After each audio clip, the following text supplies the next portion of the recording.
Absolutely it is, and that's something we'll address over the course of this offseason. But, yeah, I think that's a big part of what you do to have a second and third punch that you can utilize as well. Would be to have Mike Gesicki back and follow that up. Draft seems to be unique in terms of tight ends. How do you view that position? Yeah, Mike had a tremendous role for us last year. I think especially as the season evolved and we got to know him better, we're able to use him in a way that best utilized his skills. He and Joe have a great relationship, very productive for us, a really good matchup for us, especially as the year went on there. So really high on Mike Gesicki, and again, that's something we're working through to make sure he's still in the fold. Like most years, there's really good players in there, but you're going to make sure you got the guys that fit us. And so, there's key moments in the draft where those guys become available to you at that position, and we're very particular in what we're looking for there. And so, again, it's just got to fit us at the right spot and the right time, and in conjunction with the other needs that we have on our team as well. Zac, you talk a lot about the culture in this team. When you're looking at a draft prospect, what do you look for in a guy who can fit the culture that you're looking for? Well, certainly when he's got his life in order, he's able to go out there and be the best football player imaginable and raise the level of his teammates and those around him. Somebody that all those guys can count on. We want talented players, number one. But when they're a talented person as well, it just makes everyone's life a little bit easier and a little bit calmer. And so you try to balance that as you look at all these prospects at different positions and things they've been through in their life, and just making sure that we have the best fit for the Cincinnati Bengals. Go ahead, Marshall. What's been different now when evaluating defensive players without him? Well, I can't answer what's different. I can just talk to you about Al. And Al's very involved, very thorough. He's always been that way. I mean, Al was here during the season when we drafted 3 linebackers in one class, and all 3 of those guys got through their first contracts with us. So I know we're all very proud of that fact, and so he's very thorough with how he evaluates these guys. He's got a long track record of doing that, developing players at Temple, going to Miami, being in Detroit, being here, going through the whole process in this league, obviously doing a great job at Notre Dame, assisting with Coach Freeman and the job they did there to get to the national championship. And so we have really high expectations for his role in the evaluations of our players in free agency and the draft. And I know Al loves those expectations and can't wait to meet him.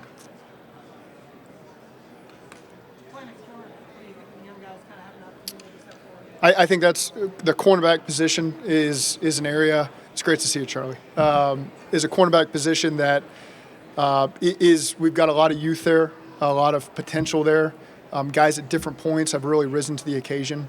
And so we have high expectations for that group as a whole. Feel really good about the group that we have coming back. Some guys off of injury that missed time last year. So just really feel like that's a young, hungry position group. I think Chuck's done an excellent job with those guys, helping them develop. Will help them reach their potential. And so just really excited about that group and the depth that we have coming back. New offensive line coach Scott Peters mentioned that the run game is going to be coordinated with Yeah. the coaching staff. Is that a decision you guys came to near the end of last season, or is that something you guys have decided during the offseason that was the best course of action? That's just what we've gotten to at this point. We have so many capable coaches on our offense side of the ball.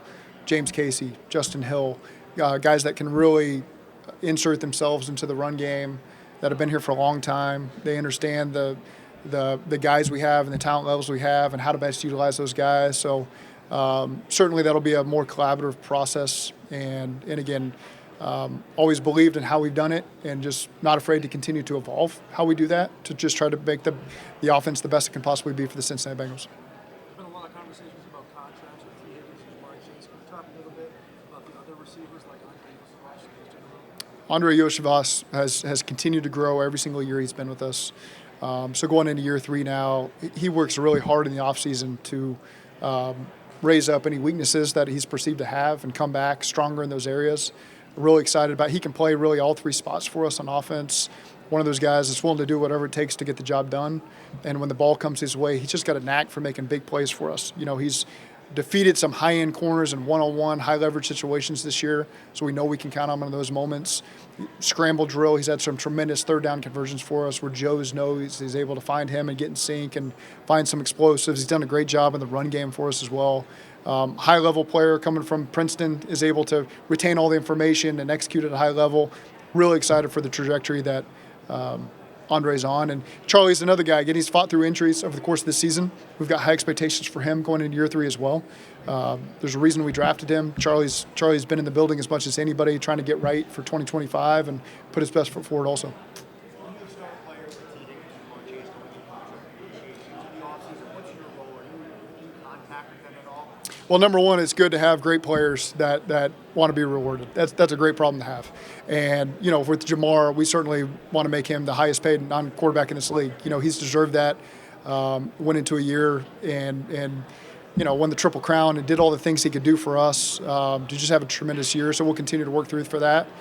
Tee Higgins, same time, working on a long-term deal with him. We want Tee around here, not just next year, but in the future. And Tee's been a big part of all the wins that we've had and keeping defenses accountable so Jamaar can have his best days and Joe can have his best days and Tee. And so, again, that's a trio that we want to keep together, and we feel like we're best when we have those guys. About 2 months now since the season ended, as you went back, watched the film of the year, do you feel like, you guys are maybe a piece away, or what more do you need now to get back to that, shape we can?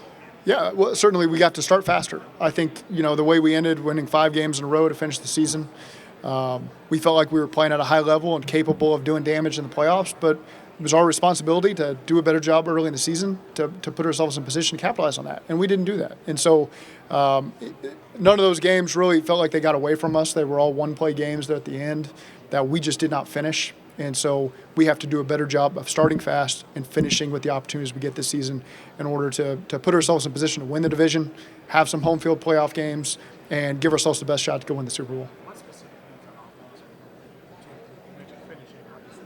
That's how much on offense. Yeah.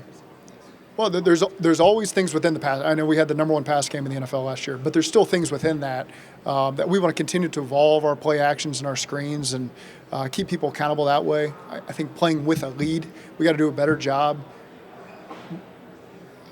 I'm not going to say we don't always start fast on offense, but I think those first 2 possessions, getting points on the board and taking control of the game to where now you can open up your offense a little bit more to keep defenses more honest. And so those are areas we continue to improve in the pass game. And then just the run game as a whole, supplementing that. We continue to look for ways to evolve. And now with Scott coming in and Mike McCarthy and some of the other guys on offense, that's something we'll continue to shape up over the course of the offseason. So when the players come in, we got a clear direction on what we're asking of them. Hard to get bigger on the offensive line. I think we've got the biggest giants on this planet Earth. But it's certainly something we want the players that best fit what we want to do schematically. So size, skill, speed, that all factors into it. I don't want to put the guys in one category of exactly how we're going to shape it out. This is an exciting part to see guys walk in the room every single night here at the Combine that all look a little bit differently, and they've all got their skills. And so now piecing that together with the guys we currently have, the guys in free agency, the guys in the draft, we'll see how that unfolds over the next couple months. To touch on it briefly, Zach Moss expected to be healthy this summer. We're still working through that. It's always a scary deal with a neck injury, and he's doing his best to be able to come back healthy off of that. And so, again, that's a decision we'll keep working through. Zach, when you evaluate, running backs in the draft and you watch the film, what are the things that you're looking for? Whether it's, the little intangibles when you watch a running back's film? Well, how do they do with the ball in their hands? Okay, whether that's running the ball, the vision that they have within the scheme, because all their schemes are a little bit different as you watch each of these guys. It's all, they have different backgrounds of what they majored in. We want guys that can catch the ball out of the backfield with the amount that we throw it. We don't want a guy that just comes in there, can only carry the ball, only pass protect. You have to be able to get out and keep the defense honest from that perspective. And then pass protection. With Chase right now as our primary first and second down back, when can you give him a break? He's capable of playing on third down. Sometimes we played him every snap of the game as we did it, but you want to take some of that off of him. So you want a guy that can carry the ball also on first, second down. but be able to protect in the pass game as well. And sometimes that's harder to find on college tape than others. Some guys are not asked to do that. Some guys, their protections are pretty simplified where you don't get to see everything you want to see on tape. But you get a chance to meet with those guys and understand their capability of understanding what they're being asked to do and what we're going to ask them to do. And that's part of the information we have to parse through during this process.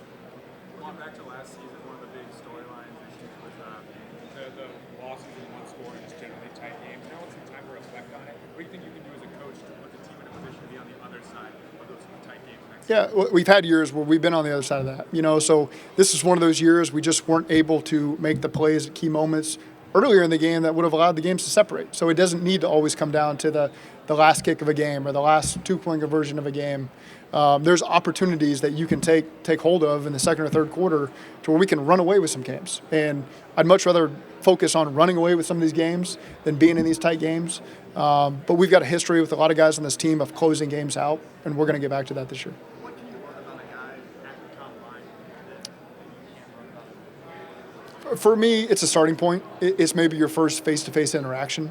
So sometimes you don't walk away learning a whole lot in a 18-minute interview. You get a general sense of the player and who they are and their background and what makes them tick. And it's something that you can then try to learn more as you move forward in the process. So we've watched the tape on these guys, more so Duke and that staff. I've watched them all thoroughly. Our coaching staff is getting up to speed on that now. So now you get a chance, just an introductory foundation, who this person is. We need to do more research on them as we move forward. And so really just that beginning part of the process for us as coaches at least. Trying to you may vary from player to player too. Is your goal to test these guys and see where they're all now, or is it more about establishing? Hear and talk. They don't walk in the room and we attack them right out the gate. That's not exactly how we operate, So we're looking for the background information to clean some things up because maybe it's the first time we've talked to them outside of the Senior Bowl or a Shrine game or something like that. And then you get a chance just to watch some tape with them and hear them talk football, hear them, how were they coached, how do they respond to coaching. So again, it's a process that our scouts drive and our coaches supplement. And so the position coach is usually up there talking through some plays with them as we get going.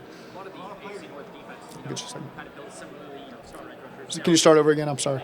A lot of AFC North defenses, built similarly, starter edge rushers, downhill safeties. Is there anything that maybe Al is bringing in now as he comes into this role, or maybe you're considering in the draft to kind of maybe change from the norm of how these defenses have been built? Well, we're going to do what our players do best. We're going to put them in the best positions on defense with Al to make sure these guys can play up to their potential. That's key number one is who do we have in the building? What can they do best?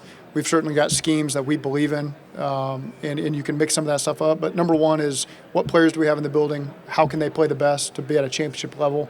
And then we're not afraid to adjust from there. And so that's a process that takes place. It's every day we're in there watching defensive tape with these new coaches, making sure we iron out our foundation. We'll get the players in the building, we'll respond to them, and then we'll adjust it as we need to go forward.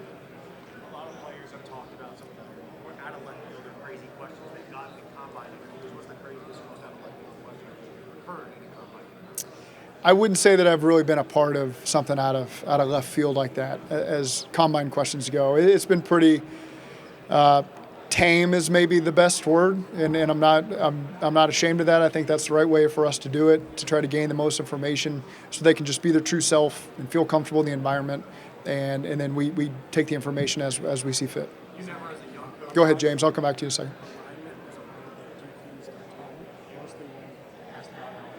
Yeah. in general, when you're evaluating free agents or having that alignment about how crucial is that? Not just getting them to pick right from the talent standpoint, but knowing Yeah. the plan. The plan for it's critical to have alignment between the front office, Duke and his staff, and our coaching staff, and that's something we take great pride in.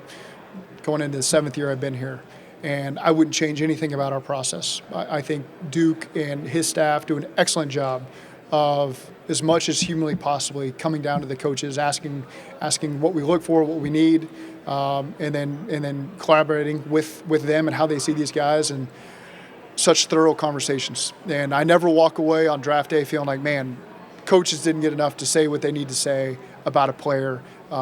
all those conversations, sometimes hard conversations, are always had. And Duke does an excellent job of driving those conversations and making sure you might not see eye to eye, so we're going to do all the information we can, gather all the information on a player to make sure that we come to a conclusion on them. And so really respect the process that Duke has ironed out for us over these years and the wealth of experience he and his group have. And again, I wouldn't change a thing about how we go about that process. Do you expect the process or styles potentially to change with some new faces on the coaching staff? So I know you know how well. Yeah, with the new coaches, I don't see the process changing. Again, that's driven by Duke and his staff. This is their season, and we're supplementing that. And so, again, we'll thoroughly go on the road and do every evaluation we need to at the pro days. We sit in the office, we watch all the tape, coaches write the reports, and then Duke takes that information and we have the conversations from there. But, again, very thorough process that we firmly believe in. Touch on the idea that the player might not have been asked to do some of the things that are required for your scheme in college. So this might not be Yeah. on it. What makes you willing to take a little bit of a risk and draft a player like that versus maybe sit back and play it safe with someone to play it? You got to do all the background on their football character. What are they capable of? What drives them? Is it a player that's not going to put in a lot of work, didn't do a lot of the things we're going to ask him to do, and it's a real unknown or risk? And so you just have to balance all that. And it's never perfect. You know, you've got our scouts have done a great job over the last 2 years evaluating each of these guys that are finally here, and then we'll get all the hands-on information we can get over these next 3 months to get to that conclusion. It's not a perfect science. You know, you hit home runs on some guys and you miss on a couple, and we just do our best to get all that information to make the right decisions for our team. I know, Marshall, you had one more. Have you ever come out of the combine and thought to yourself there was a guy that wasn't even on our radar? Was it because of what he did or sent the combine? Now we're really serious. Well, if he wasn't on our radar, we wouldn't hear what he said, because usually that's the guys that Duke and Potts and all those guys bring in because we want to learn more information about him for various reasons. There's guys, we take notes on all these guys, and so some we got to follow up on, some we don't. I'd say Chris Jenkins was a guy last year that the first time I ever heard him talk was in the combine interview, and it's just A+. This guy's not a lot more information I need on this player because you can just tell from a character and personality and what drives him. Like in 18 minutes, you can get a great feel for who that young man is, and it's supplemented by all the things you heard from Michigan. And so that's an example of an A+. Not a whole lot more we need to dig into this person's character. I'm sure I could give you plenty more examples of maybe some character we need to dive into after 18 minutes. But again, that's what the Combine's here for, and that's why you always see the Cincinnati Bengals show up and get the most out of it. As a young coach, you didn't show up to the combine like looking forward to asking an off-the-wall question like you were just getting into coaching. My first interview was with Kellen Moore, and I think it was the worst interview anyone's ever done in their lifetime because it was the first time being in the room. I didn't watch anybody else do it first. It was maybe the first interview we had with the Dolphins, and so I don't know really how it's going to work. And I just was buttering him up the whole time, showing him great clips and telling him how great he was. That's what I remember. You know, here's 5 clips, and everyone in the room's like, when are we going to start getting to the questions? And basically, I'm just saying, man, you're so great, Kellen. It's like, yeah, you know, top completion percentage of all time, won all these games, and so that was an example of one that I felt went really sideways for 15 minutes. And, I mean, what has Kellen done since that moment? You know, nothing. So I'm just kidding. Kellen's a guy that there's no surprise where he's at today because of all the things that he's put on tape since high school. You talk a little bit about Sam Hubbard and what he's meant to the team and how the city of Cincinnati. His future kind of in question. Yeah, Sam Hubbard, one of my all-time favorites till the day I die, just because this dude's all ball. He's all about the team. He's represented himself and his family and community that way since Bowler to Ohio State to Cincinnati Bengals. You're going to talk to every person in that man's life, and they're all going to tell you the same thing. One of the greatest people he'll ever be around. Really cared more about others than he cared about himself, quite frankly, and that's why he's experienced all the success. Because when you've got a team full of Sam Hubbards, then you're going to achieve success because they're just doing what's best for everybody else and willing to make sacrifices. And I had to beg him to go out there to run that pass route and catch a touchdown pass, you know, on his final play of the season. But again, Sam's one of those guys that, you know, is just one of the all-time favorites.